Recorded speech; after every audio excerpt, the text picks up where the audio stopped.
Good morning, everyone, or it's morning here in San Diego. Thank you so much for joining on this Saturday morning. We're just gonna wait maybe about another minute. And while we do that, I see people typing in the chat. That's great. I would love, what I'll go ahead and do is introduce myself and our wonderful panelists for today, and we'll get right into it. But I would love to know, first and foremost, where you all are tuning in from and who you are. So if you're an educator, if you're a student, if you're a parent, are you in high school? Are you in college? What college are you going to? So go ahead and start introducing yourself in the chat so that we, all the panelists here, know who we're talking to, and we can kind of formulate our talking points around who's in the room.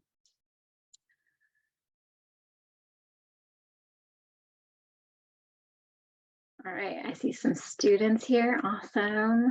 Recent grad. Congratulations, guys. And for those of you who are wondering, like, okay, where are all the panelists? Who's speaking? If you need to just focus on the speakers, so, you know, there's all these amazing faces here. I love it that you guys are all on camera. If you want to just focus on the speakers, you can go straight up to the top, hit view, and then hit speaker instead of gallery. So you just see all of the speakers.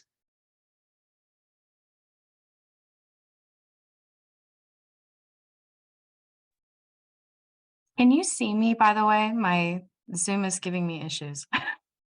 Hey, Caitlin, no, we can't see you. Oh, no. I'm going to try and figure this out. All right, so while you do that, I'm going to go ahead and get started and introduce myself, and then we'll dive into our panelists' introductions here. And Caitlin, we can have you go last while you figure out those technical issues. So good morning, everyone. My name is Rabia Abedin. I am the Early Career Programs and Diversity Outreach senior manager of that team. So I oversee all of the programs at our studio. I've been here for about 4 years now, and been in the entertainment industry for a total of about 11 years, which is insane. Started my career right out of college at Disney, and I started as an intern. So for me, you know, now overseeing the internship program, it really has come full circle, and it's really, really rewarding. But I started as an intern at Disney and worked there for about 6 years. I was not in animation when I was there, so I've only been in animation for about 4 years. So for me, it's still has that learning curve, but it's a lot of fun. So at Disney, I supported, I was in talent acquisition and HR there as well, and supporting different segments of that company: Disney Consumer Products, Disney Interactive, and Disney Parks and Resorts, which was a lot of fun. So I worked out of the Burbank studio a lot there, and now I'm just across the street at DreamWorks, which is also in the same area in LA. And here, you know, I have the awesome honor of overseeing the programs at our studio, anything related to students, and working with universities and colleges, and working with organizations that help to shine underrepresented talent. We're working with those type of organizations. And I oversee a couple of different programs at our studio. So we have the internship program, we have an artistic trainee program. We have a newer program for HBCU students specifically. So it's called Launch. It's an HBCU fellowship program. And we have an apprentice program as well. So some of these programs are focused on specific artists in specific disciplines. And then the other two programs, the HBCU fellowship program and the intern program, you don't have to be an artist to come and work at DreamWorks. And we really try to make sure that people are learning about our industry, that there are so many different career opportunities that you can go towards within animation and entertainment in general. So our intern program really allows people to get their feet wet in other departments like marketing or HR or PR and music and other departments. So it's a lot of fun. If you have questions about our programs, please feel free to save those questions for the Q&A. I don't want your question to get lost in the chat. I know there's all these awesome people here who are chatting in here, so I'm going to try to read everything as much as I can. But let's save our questions for the Q&A portion, which we will definitely give you enough time for. Okay, so I've been talking a lot. Caitlin, I think I saw you. So yay, you got your camera working. I'm going to pass it over to our wonderful recruiters here on the panel who, are so, I'm so happy that you guys were able to join on this Saturday morning and share who you are, your career path, and what you do at DreamWorks. So I'm going to pass it over to Jillian. All right. Hi, good morning, everybody. Happy Saturday morning. I might be taking sips of coffee throughout this to try to wake up. So my name is Jillian Gomez. I have been in entertainment. I was doing the math when Rabia was giving her spiel. I was like, how long have I been doing this? I've been in entertainment for 13 years now. Started out, my first internship was at a very, very small talent agency that I found the internship off of Craigslist. This was in the mid 2000s. So I don't know if people find internships on Craigslist anymore, but it was a small talent agency. I started off as an intern, then was able to become the assistant and then a junior commercial talent agent. And then from there, I went over to Disney, and that's where I started in animation. And have been in animation for 10 years now, which feels crazy. Started out as a production secretary at Disney Toon Studios on Tinkerbell 6, The Legend of the Never Beast, if anyone's seen it. I worked on that. That was my very first movie. Then went on to Disney TV animation, worked on Elena of Avalor over there. Jumped over to another small animation studio for a few months to work on a feature that didn't end up getting made, but through that was able to find my way over to DreamWorks, where I started at DreamWorks as the story coordinator on the first Trolls movie. Stayed in production for about 6 years at DreamWorks, working on the first Trolls, How to Train Your Dragon 3, Trolls 3, and then my last production is an upcoming one that is not yet announced, but I'll have one more movie that I have a credit on as a story editorial production supervisor. And then just about this time last year, I made the pivot over to recruiting. I felt like I got everything out of production that I personally wanted and needed and was ready for a new challenge, and have always really loved people forward things. I love talking to strangers. I know that's opening me up to all of these strangers being like, great, let's talk to Jillian. I really do love talking to strangers. Yeah, so that got me into recruiting, and now I'm an artistic recruiter at DreamWorks, recruiting specifically for our lighting department, our surfacing, modeling, layout, and then also our editorial and post departments. And that's me in a nutshell. Steph, you want to go next? Yeah. Hi, everybody. Good morning. Happy Saturday. It's so nice to be able to speak with everyone this morning. I have a little bit of a different background than everyone else, but I think it's super exciting to hear everyone's journeys, just because I think I have a like particular one as well. I've only really been in animation now for about, actually it just turned a year, maybe like a week ago, but I've been recruiting for the past 5 years, and I actually been with the studio and the company for about 10 years. So, you know, if you have a background and you decide you want to pivot, like I totally understand that kind of, you know, understanding of like when I speak to people, they're like, how do I want to pivot? And I've always wanted to do animation. I definitely have that understanding because I myself wanted to get into that realm. A little bit also on me. So I did a lot of recruiting and staffing for the theme parks, as well as I worked in the gaming industry for quite a bit. I also myself am not a creative in the sense like I don't create art, but my best friends and my brother are freelance artists. So I definitely have gotten a lot of information from them and like their understanding of how they go about the industry. So that's been really exciting. For myself, I focus on crowds, animation, and some overhead roles as well as production. So it's really nice to kind of hear sometimes Jillian's background in production because she's worked it. And now that I've been working on it for about a year now, I get to hear everyone else's stories as they move along in the process. So I'm more than happy to be that person to support in all your questions when it comes to how do we pivot, what makes a person really, how do you prepare yourself for the interview process or to be a really great candidate? I think that I've just been in recruiting for so long. I'd love to be able to support people in that journey. But yeah, I don't know what else you guys want to know about me, but I'm an open book and I'm a chatterbox. And yeah, you can't get me to be quiet. So let me know what you guys have any questions. I'm happy to pass it on to Caitlin. I don't know if she's available just yet. Did it work? Did it work?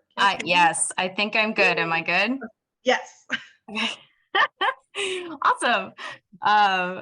Thanks, Stephanie. Good morning, everyone, or afternoon. I'm not sure where everyone's from. I was having a hard time, so I couldn't see the chats coming through. But hi, my name is Caitlin Dietz. I am an associate recruiter at DreamWorks. I've been in the entertainment industry for probably about 6 years now. If you talk to any recruiter, I think we're all going to have a little bit of a different path. And I think that's very cool to learn about where everyone came from and their background, and that there are many different ways to get into the entertainment industry, which we will talk about. So I started as a receptionist at Disney Animation. I worked there for a couple of years and it was really cool. I was able to get to know a lot of different sides of the business, not just an artist position or a production position. I got to know everybody that worked there, which was really exciting. And then I got an opportunity to come to DreamWorks and work as a recruiting coordinator. And I've really been able to plant roots at DreamWorks and grow my career and get into the role that I'm in now. And I know we're talking about a lot of different departments that we hire for. Maybe some of you are asking yourselves, I don't know what that means. So we can take some time to talk about that as well if you have questions about it. There are no wrong questions. We're happy to answer any that you have. But just so you know, just in case, I hire for storyboard artists for TV. And I also hire some CG roles as well for TV and feature. So very fun. Happy to be here and see you all this morning. And I'm excited. Let's do this.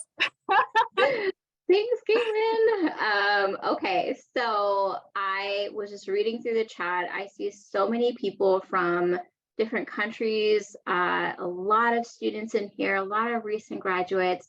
And I read there's quite a few people who are trying to pivot into animation. There's a couple of engineers, which I think is so admirable. I have the utmost respect for people who make that successful transition because it's not easy.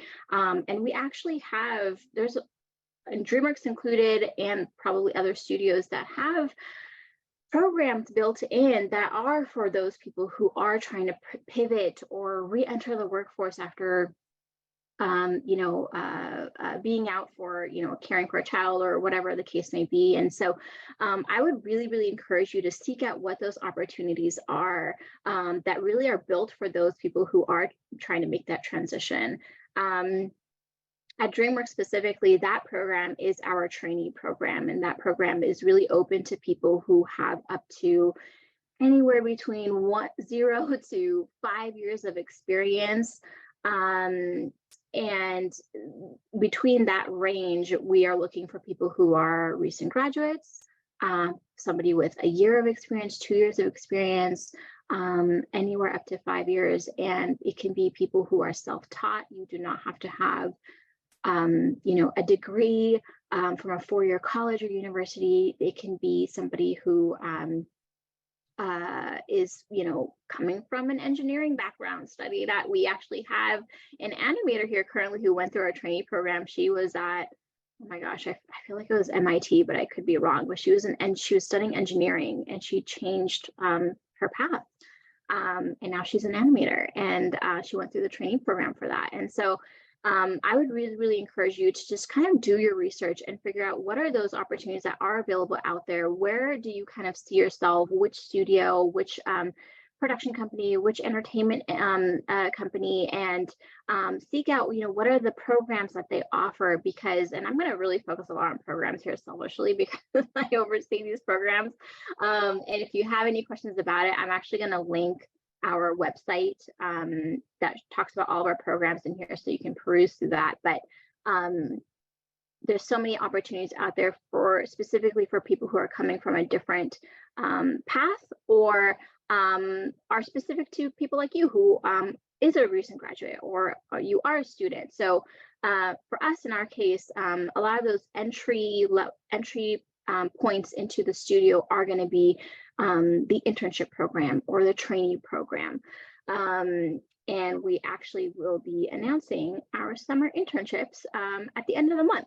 So February 27th is when we will be posting summer internships. And we're really excited because starting as of this year, a lot of employees are returning back to the studio. Our programs are going to start to be in person again, and that life is going to come back to our beautiful campus, and it already has been, actually. So we're really excited about that. But we like to make our entry-level points into the studio as inclusive as possible for people who are still interested in those entry-level opportunities. So our internship program is open to people who are recent graduates.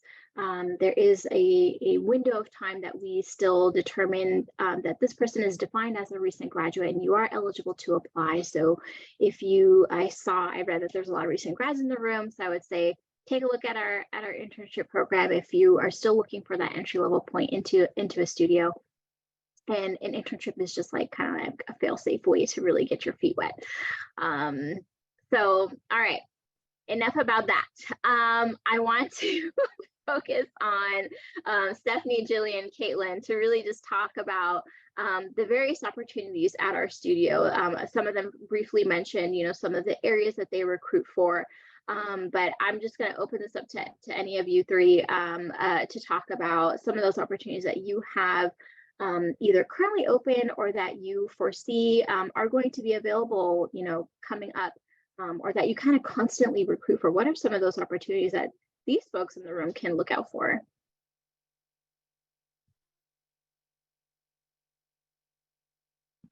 I mean, I'll start off. I know who's going. Who's going? We're like, should we go? Caitlin, you want to start? Stephanie. Yeah. Okay. I do want to. It really it's very dependent. I think all of us, we recruit for both TV and the feature side.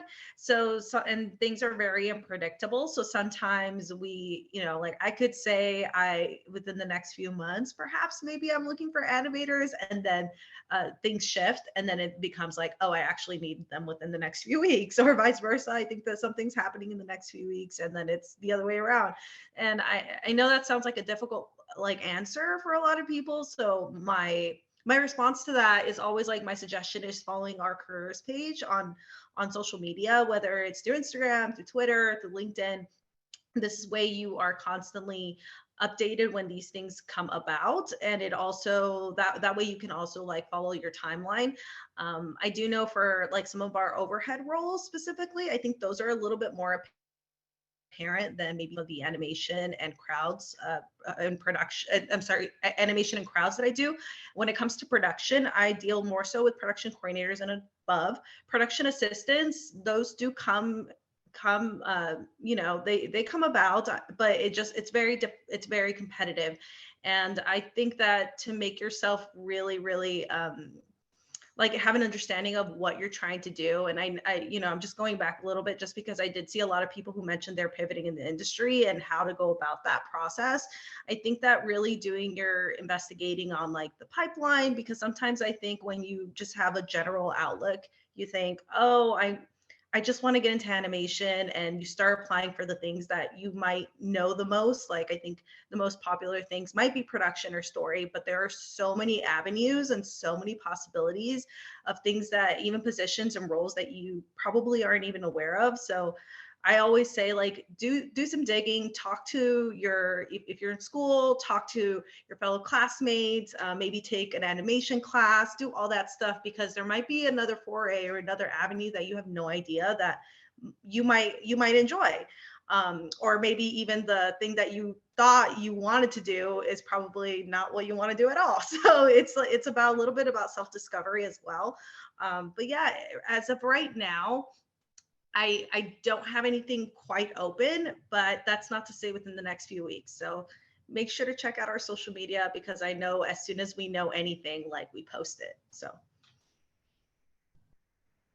I'll ping it to Caitlin. Yeah, I can talk next. So, um, I the things that I currently hire for, well, I'll start with TV story, which is a pretty popular position. I think if you think about animation, I think some of the most popular things that might pop into your head are animators, storyboard artists, visual development artists. But like Stephanie said, there is a lot more. And we can kind of dig into that in a little bit, but I want to talk about what I currently hire for, and kind of what they are. So for storyboard artists, and there's a lot of skill sets that go into storyboarding, but they lay out the story. They really put it to the page, of, for everybody to take it and like create it. So you need to have good draftsmanship skills, storytelling skills. I highly recommend, there are a bunch of classes out there that artists at studios do. So keep your eyes peeled for that. Get a mentor, a story mentor. There are so many opportunities for you to learn more. And I think the biggest thing for storyboard artists, and really for any artist, is that it's a constant learning journey, and you just have to stay curious and ask questions and connect with people. So yeah, it's really fun. I kind of how we split it up is, for TV, there are storyboard revisionists, storyboard artists, and then directors. And so typically for a TV show, you'll have one revisionist, a couple of storyboard artists, and a director. So a director kind of leads the team for the board artists and the revisionists. Board artists are creating the boards, and revisionists are cleaning it up. So a revisionist is kind of more of an entry-level position. If you are ready to start applying for story positions, I highly recommend a revisionist position. And then I also hire for some CG roles. I hired for character rigging for about a year. There are not a lot of people out there that do it. So if you feel like you have a interest in technical background, but also you have an artistic eye, I would definitely recommend looking into this. Basically, the character riggers take the model and like create the bones in the character. So like they look out for like really good body when I'm looking for a character rigger, like really smooth body movements and deformations, and they help the movement of the character. It's really cool. So that's definitely something to look into, because again, there's not a lot of people that do it out there. So in this highly competitive industry, take a look at like how many people are doing the job, if you want to stand out, if you have those skill sets.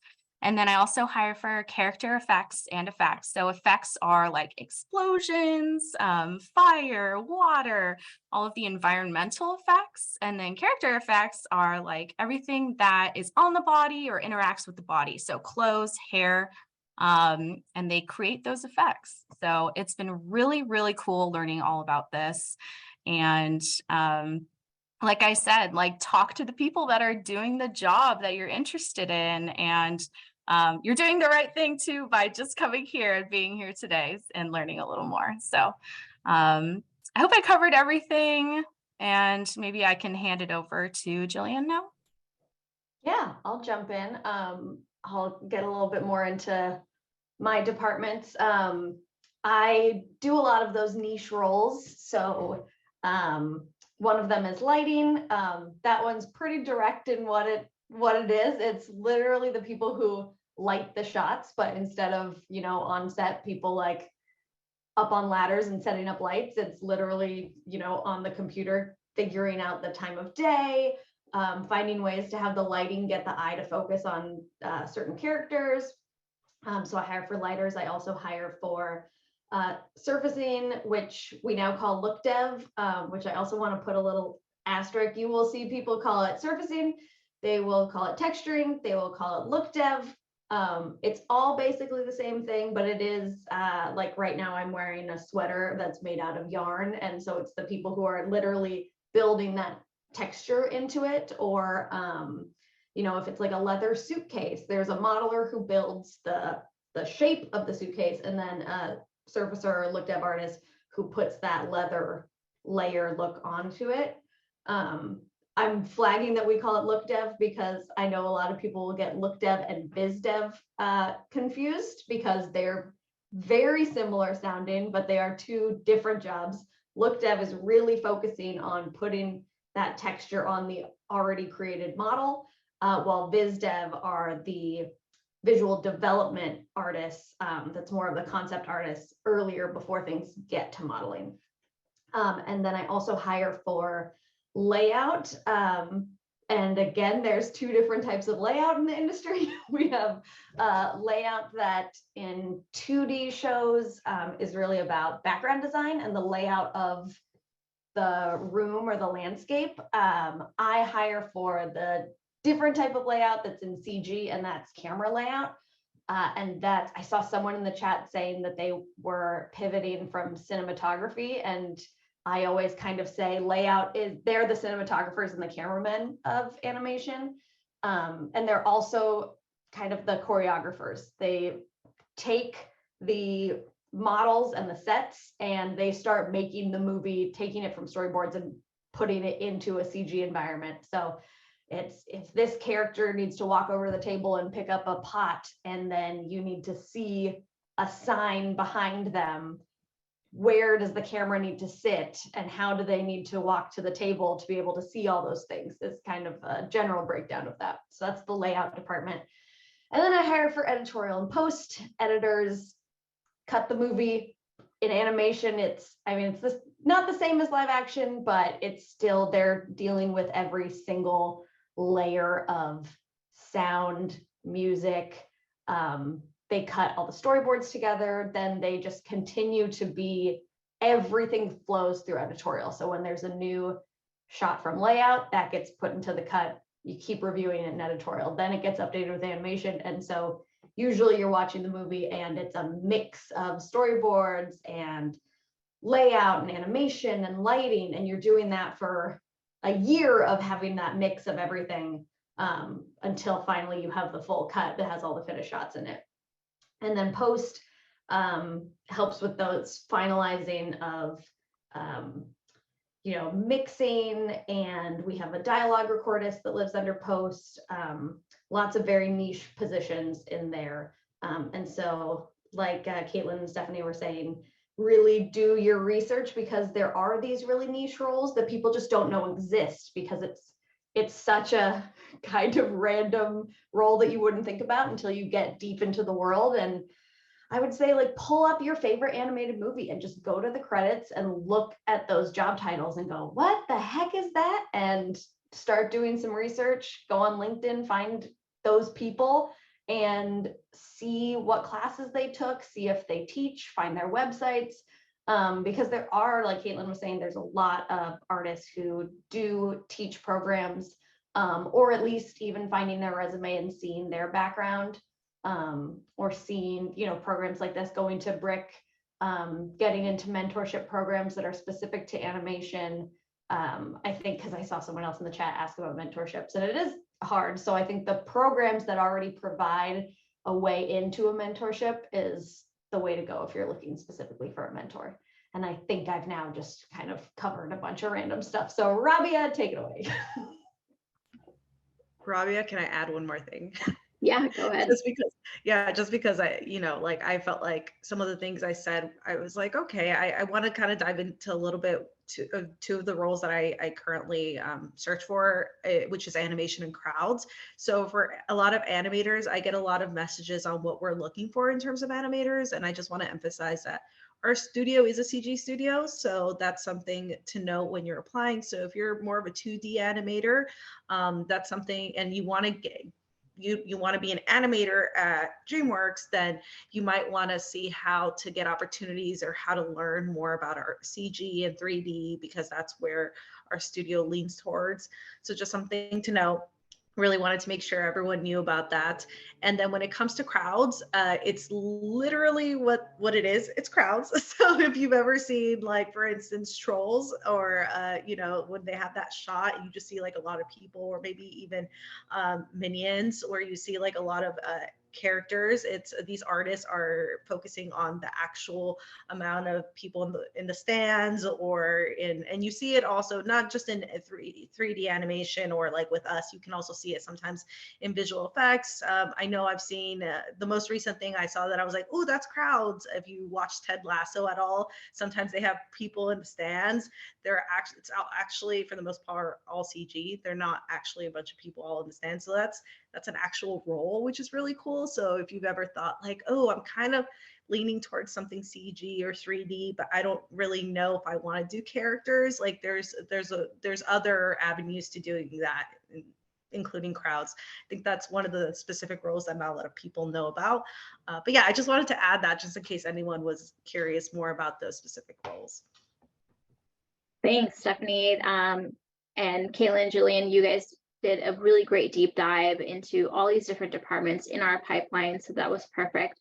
There are some really good questions coming in here, and I see people upvoting some of them. So I would say go ahead and start putting your questions in. And for those that get a lot of upvotes, it'll tell me that there's a lot of folks of you who are interested, and we can kind of get to those questions. And one of them that I saw was, again, around the mentorship piece, and somebody already mentioned this, but getting mentorships through these programs are specifically designed to help you get connected with industry professionals and artists. WIA has an amazing mentorship program. They've been doing it for a really, really long time, and I think they've gotten down to a science with these amazing mentorship circles that are focused on specific topics. So you can, and I think they're open currently, I think I saw that online, where they're taking applications. So it might be available now if you look them up. But also, other studios, Netflix Animation, et cetera, have programs that are designed for mentorship specifically and connecting you with artists. So you can most definitely try to go through that program if for whatever reason your application doesn't get noticed or accepted. Get your hands dirty and just network on your own. LinkedIn is such an amazing tool, and we will say this forever. You'll hear this in any panel is, getting connected with people on LinkedIn and using that as a tool to build relationships, to get connected with people in the industry, looking at, hopefully you all have heard of this before, but looking at the credits of your favorite film or TV series, and seeing who actually works on that show, looking at their IMDb for that show, and finding those people. It's not that difficult. And most people nowadays are on LinkedIn, especially if they are a professional who's been in the industry for some time. And hopefully all of you have a LinkedIn as well. I don't want to forget that there are some high school students in here, so you're probably a little bit too young to get started. But the second you become, a freshman in college, you should start working on your LinkedIn, building out that digital resume, if you will, and really getting your work out there, posting on LinkedIn, on your Twitter, on your socials, and getting connected with people, just sending that message of, hey, I saw your work on XYZ, would love to chat with you, would love for you to, take a look at my portfolio, whatever the case is. online is such a great tool for that. There's so many amazing, communities on Discord or Twitter, Reddit, etc., that can help you get connected with people that you normally wouldn't have. So get out there, start, connecting with people, if the programs don't open up a path for you. All right, so somebody also asked a question about production. And for those of our panelists here who have experience in production or recruited for PAs or currently recruiting for production cores, et cetera, a lot of those production or entry-level production opportunities are very popular. They're very competitive. We receive a lot of applications, and you all know this. So there was a question of what is a good way to stand out and get noticed? So Stephanie, Jillian, anyone who wants to answer that can take that. Yeah, I can say sort of what I look for when it comes to production. So if you already have a little, like maybe you've been a production assistant before, so I'm going to talk a little bit if you've had it a little bit, if you haven't at all. So if you have a little bit of experience and you're ready to get yourself to that next level, like you're looking at coordinator roles and above, I would make sure to include not just your past experience, but also maybe the software that you utilize. A lot of the software that we utilize at our studio and most studios is like Shotgun ShotGrid. So I know it sounds simple, but I think putting that on paper is really important. Also making sure that your resume is clear and concise. You don't need to put your whole your whole life's history. Like it doesn't have to be from the beginning of time. Just making sure it's clear and concise, 1 page, maybe 1.5. I really don't think you need to do that. And that it's more so even the things that you think aren't necessary, you're like, oh, well, it's pretty obvious that, I talked to other studios and vendors and I do that, so I'm not going to put that on paper. It's like, no, you should put that on paper because we want to see that you have those communication skills and you have experience talking to different types of people in a professional way, whether it's your client groups, whether it's people on your immediate studio and what have you. So those are all important things and attributes that you want to include. And I am saying someone put what are specific talents or experience. I think we're looking for people who are exceptionally organized, who are flexible, who are almost willing to roll with the punches, because a lot of the time things just occur and we don't know it's going to occur. And timelines change here. So and it doesn't have to be past production experience. So now this is touching on people who actually don't have production experience in general. You might think, like, for instance, I used to work in retail. And when I was transitioning into recruiting, I started submitting when I was a lead in retail. So I discussed, mentoring the people who are coming on board, how I would train people, the amount of people I would talk to during a day, like all those things can be rolled over into recruiting. So it's like, look at the past things that you've done, whether it's retail, maybe it's merchandising, maybe you even worked at a warehouse before, like where you're taking notes. It seems like it has nothing to do with it, but in reality, a lot of the things that you're doing can be crossed over. So in that way.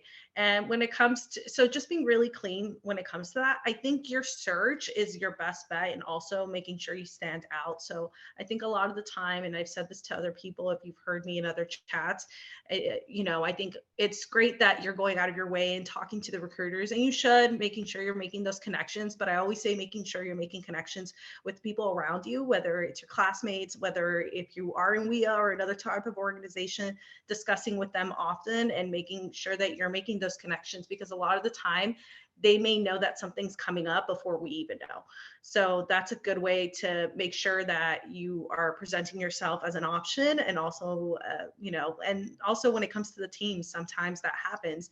I've had moments where a position has opened up and I've had a line producer who's gone to a summit go, oh my God, I met John at the summit the other day. Can we make sure that we look at his application? So that happens. So if you're making those connections, and it's everywhere and inside the studio and also outside, I think you're also making yourself more competitive. Hopefully that helped. Yeah, I think Stephanie nailed it about production stuff. The thing to add, as Stephanie was saying, like attending things like this is, if you do join we have mentorship program, or if you attend Lightbox or Black and Animated or any of those things, put that on your resume, because if you don't have animation experience, but you put somewhere that you're going to these things, then we know that you're specifically applying because you're interested in animation, which is always good. We love when people are interested in specifically being in animation, specifically why they want to be at DreamWorks. But yeah, so we can see that you're already getting involved in the industry, even if you haven't found that first position yet. I know this is a topic of debate for recruiters, but if you don't particularly have experience in animation, this is your chance to speak to those translatable skills in your cover letter. Typically, if I see that someone is applying that might not have the direct experience, I take a look at the cover letter just to see, where those translatable skills fit in. So that's kind of your chance to dig into that a little more as well. Kaylin, you read my mind. What a beautiful transition into my next question. There's a question in the chat with a lot of upvotes about CV or cover letters standing out, and how important are they in comparison to a portfolio? So you mentioned that this is a debatable topic amongst recruiters, right? Every recruiter is going to be different in how they on their stance with cover letters, but as it relates to an artistic role or a role that requires a portfolio, are you guys looking at cover letters or reading them or taking them into account in that person's application? I quickly wanted, oh, go ahead, Jillian. Are you circling back to something? Because I don't want to go if you have something else. No, I was going to touch on the cover letter. Okay. I was just going to say, for me, because I hire such niche roles, and again, like we've all been saying, it depends on the recruiter. It depends on the role that we're hiring for, because if I'm hiring for a role where it's been posted for 2 days and I already have 900 applicants, like there are times where you're getting through as many resumes as you can, but you might not have time to look at the cover letters. But also sometimes you're looking at those really niche roles and it's been posted for a week and you've got 10 people and you're like, I need to learn everything about these people. And that's when I really dig into those cover letters. And then what I use cover letters for some of my specific roles is that's where people can put in more information. Like for me, my editorial and post roles, some of them you need to be in Local 700, which is part of IATSE. It's the editorial and post part of IATSE, the union. And then even deeper into that, some roles you need to be on it's called the industry experience roster. And it's just, you need to be on that roster for us to be able to hire you. So I look in there for those types of things. So if you have any of that kind of stuff, I know that's really in the weeds, but that's where I go to double check that so that I don't have to like do a deep hunt online through the roster to see if you're there. But I think Stephanie and Caitlin probably have more experience with cover letters for some of their roles. So I'm going to stop talking. Well, I was just going to say it depends. So I think that your best bet is whether you should write a cover letter or not. I say do and assume it will be read. And if it's not, well, then it's not. But I know that kind of sounds like a broad answer, but I just think that's the best because you don't know which recruiter you might receive. And for me, it's dependent on the position. So for instance, if you are applying for a business administrative assistant position, like in all your experience, you've worked in healthcare, I would say write a cover letter so you can express why you're applying for something that's a different industry. And then you can explain on why that might be and why you're transitioning. That gives you your best foray.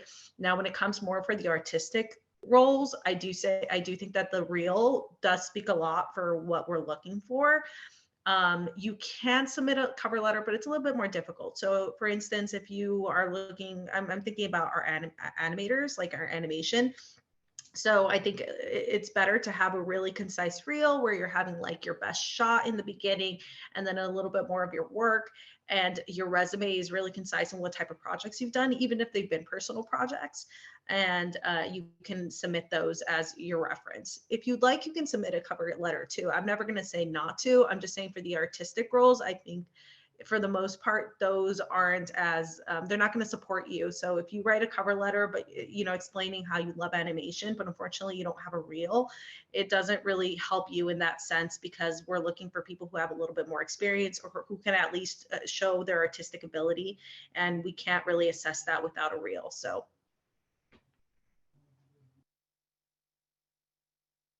Exactly. I think you both covered it. But I mean, when I'm looking for, just keep in mind that if you don't provide a portfolio, we can't really fully assess your skill set. So portfolio is extremely important, even if it's just personal work. That's totally fine. Even some artists that have been working for years only have personal work on their portfolios. So that way we really get to see, what you do, what you can do, what kind of storytelling you do. So I'd say just keep in mind that we need to see your portfolio. The hiring teams need to see your portfolio so we can assess your skills. So typically I'm going to be looking at that first, and then I'll take a look at your resume, what kind of experience you have. And then if I need more information, I'll take a look at a cover letter. All right. So we have about 10 minutes left. I have no idea where the time went, and I know there's a ton of questions in the chat. So we're just gonna do like a fire round really quickly, trying to get through those questions that are really, really popular here, so we can get to all of your guys' burning questions here in these 10 minutes. So Colette asked, when following up with recruiters after getting a no, it's easy to feel like you're pushing a boundary or being annoying. What are some do's and don'ts for communicating and following up with recruiters? That's such a good question. And I think what we love to know when you're following up with a recruiter is, if it's right after an interview and you want some feedback, that's absolutely okay to ask for feedback. And then just staying in touch with the recruiter. Do you have any updates to your portfolio? Did you apply to something again? So I would keep it to any updates that you have on your end.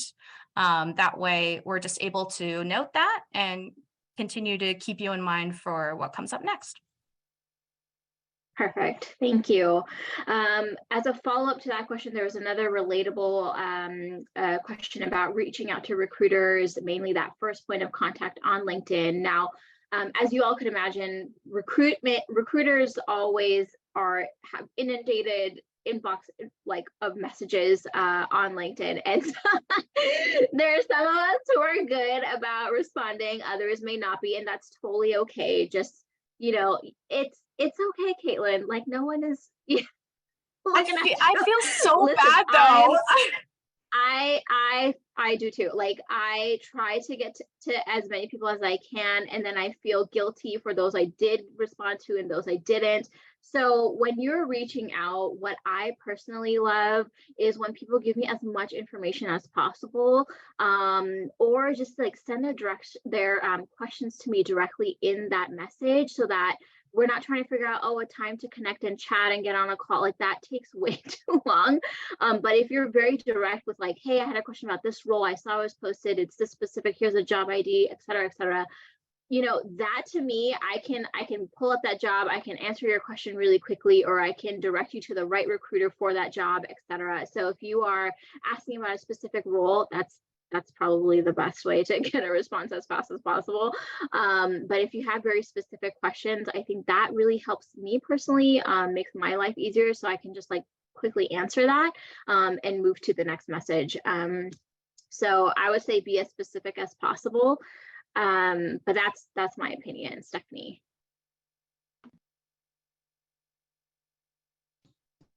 You're muted. Whoops. Sorry. I just wanted to add before I forget, like I wanted to add this just because and I'll talk a little bit more about what you were talking about, Robbie, about communicating with recruiters. But when it comes to, like, let's say you apply for a role and you get that rejection email and you're like, oh man, and it seems automated.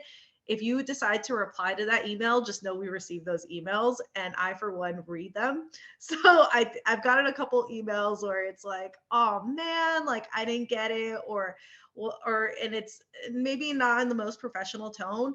Just know that I do read those emails, and the reason being is that a lot of the time, unfortunately, like the roles are filled very quickly, and that's not to say it was a personal thing. So it could feel like rejection is so personal. You're like, but in reality, it's just unfortunately we weren't able to get to you because of the volume is so high.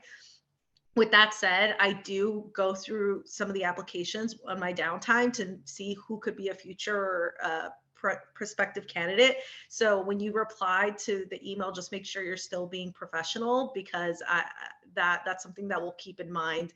And it says a lot about, how you're able to take feedback and all that. And if you don't take feedback in the best way, that's something that the candidates will, the recruiters will know. So just wanted to let you guys know, it seems automated, but I get those emails. So, oh my God. I feel like I could do a whole nother like hour long conversation about the etiquette of communication and professionalism. I just wanted to add that. And then when it comes to reaching out to recruiters, the kind of the second notation, I think that making, like Robbie has said, we get inundated with emails. And I'm talking about my work email and still on LinkedIn. So unfortunately we can't always respond. So if we can, we'll do our best to do so. I think the best way to reach out is making sure, like, if it's something that you've connected with, and exactly what Robbie has said, mentioning like, hi, my name is Stephanie. I just wanted to quickly do an introduction. I applied for the animation, the animator artist, or the crowd artist role. This is the position number. I have some experience. Here it is. And just assume that I'm going to read it. So making sure that it's professional, it's concise, it's short. And or if you and I have met either at a summit or like in person virtually, making sure that you mention that as well, because then I can pinpoint you. Like I can remember, oh yeah, Rabia asked that great question. I remember exactly who she is. That way I can pinpoint exactly who you are. But I think those are really good ways to go about it. And if we have actually gone through the interview process with you, you are more than welcome to send a follow-up email. If something's come up, something's changed, you've added more experience to your resume, it doesn't hurt to follow up and be like, hey, I interviewed for this role 3 months ago. Since then, I've actually been on a project, and I just wanted to let you know, here is my updated resume, my updated reel, in case there is a position that opens up in the near future. That way we can know, like, oh, that's amazing. Like Rabia now has this project behind her. So when I present her to the team, I can let them know, like, hey, remember how we discussed her or him or them in the past? Well, this time around, they've actually added something, so I can represent you in the future. So just wanted to add that as well. I have lots to say about LinkedIn messages, but I know we're trying to get through questions. So my quick thing is just look at our LinkedIn before you message us, because I post what departments I hire for. So if you are someone for those departments, I will try my best to get back to you. But if I don't hire for those departments, there's just not much I can do. And there's so many messages that I can't get back to them. So I think it's just a good idea that before we ever reach out to you, we're looking at your LinkedIn, your resume. Do us a favor, look at our LinkedIn before you message us. Is kind of my quick rule for that. But moving on, Rabia, give us some more. And also, if you don't have a LinkedIn, please create one. We use it to look for talent. So please create a LinkedIn and put as much information on there as you can. Okay.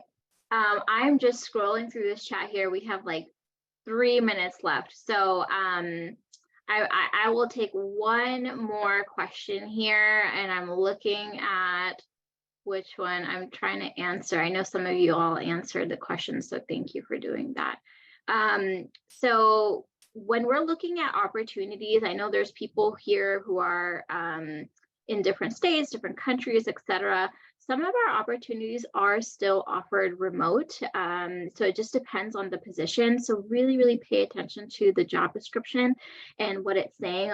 Now every single position has a location posted on there. If it's hybrid, if it's on site, it'll be very, very clear. So please always pay attention to what you're applying to. I think we see this a lot, especially with internships. I think people always apply to like everything out of just sheer excitement, which is great, but also it can get confusing as to what you're exactly interested in and what you want to be considered for. So pay attention to what you're applying to, pay attention to the job description, where the job is being accepted at. Is it on campus? Is it in person? Is it hybrid? Is it remote? Etc. All right, great. So I feel like we got to a lot of the questions. Again, I'm looking at those who are being upvoted heavily, but I feel like I don't see, do you guys see anything that you have a burning desire to answer or address? I'll jump in with a quick thing. I've been seeing a couple of different questions about portfolios. And so here's some of my just like quick tips about them. The difference between a reel and portfolio is whatever role you're looking for. So, you know, biz dev artists, concept artists, they're going to have portfolios more than reels. But if you're looking at shot departments, I'm going to be looking at reels for layout, for lighting, modeling and surfacing. I'm going to want a reel because I want to see turns, because we want to know, the team will say, if it's a still, we don't know if this was photoshopped or not. So make sure there's turns. And then if you do a couple of different things, if you're a modeler and a surfacer, but you also dabble in lighting, having a reel for each of those. You can also have a generalist reel, but really like have four then. Have a modeling one, have a texturing one, have your lighting one, and then your generalist, because we could be hiring for a generalist and we want to show the hiring team all of your work. But if we're hiring specifically for lighting, then they just want to see your lighting work and they'll get confused by seeing other things. So it's okay if you're repeating work in each of those, but I think having separate sections for everything is the way to go. Thank you, Jillian. Can I add one more thing? Yes. Just one more thing. I know we're on time, but I just want to let you guys know that also making sure that you research the studio in which you're applying for. So make sure to research DreamWorks. So if you have, like, for instance, in your portfolio, in your reel review, your reel, and it's all like very dedicated, heavy on like VFX, you know, we're more so like CG, and and our main emphasis, I think everyone will agree with, is storytelling. So just making sure that you're at least adding some sort of thing there in terms of that. So I just wanted to mention that. Perfect. Awesome. All right. I dropped in the website link to our early career programs and our LinkedIn page. Connect with us on LinkedIn. I dropped in my link, but I know we're running out of time. You have our names here. Jot them down, search for us on LinkedIn, and connect with us and send us your questions. Thank you all so much for joining on this Saturday. And thank you, Caitlin, Jillian, and Stephanie, for your time. Everyone.